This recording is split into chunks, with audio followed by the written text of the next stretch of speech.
از جمله موضوعات مربوط به کرونا که بد نیست من این رو اینجا بگم این است که آمریکایی ها چند بار تا حالا سران آمریکا گفتن که ما حاضریم که از لحاظ درمان و دارو به شما کمک کنیم. چند بار تکرار کردن فقط شما از ما بخواهید تا ما به شما از لحاظ دارو و درمان کمک کنیم.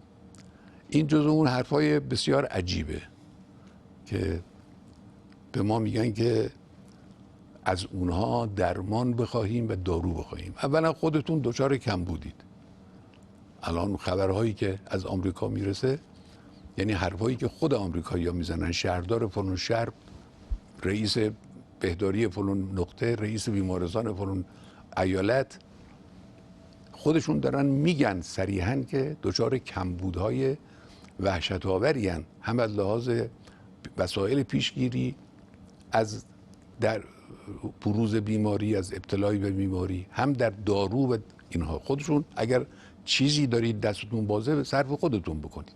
ثانیاً شما آمریکایی ها متهمید به اینکه این ویروس رو شما تولید کردید. من نمیدونم چقدر این اتهام حقیقی است، اما وقتی این اتهام وجود داره کدوم عاقلی به شما اعتماد میکنه که شما بیایید برای او دارو بیارید؟ ممکنه داروی شما یه وسیله‌ای باشد برای اینکه این بیماری رو بیشتر گسترش بده. هیچ اعتباری نداره، هیچ به شما اعتمادی نیست. ممکنه یک دارویی رو شما تجویز کنید یا وارد کشور بکنید که این ویروس رو ماندگار کنه و مانع تمام شدنش بشه.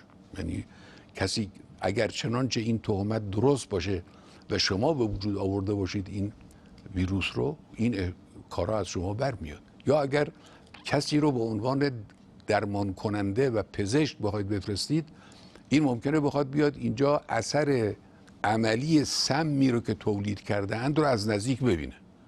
چون گفته میشه که یک بخش برای ایران بالخصوص تولید شده است با استفاده از آشنایی‌های ژنتیک ایرانی که از وسایل مختلفی به دست آوردند، یک بخشی رو برای ایران درست کردن. خب این ممکنه بخواد بیاد ببینه که اثرش چگونه شد، اطلاعات خودشون رو تکمیل کنن و دشمنی خودشون رو بیشتر کنن. بنابراین این چیزی نیست که حرفی نیست که کسی از ملت ایران این رو قبول کنه.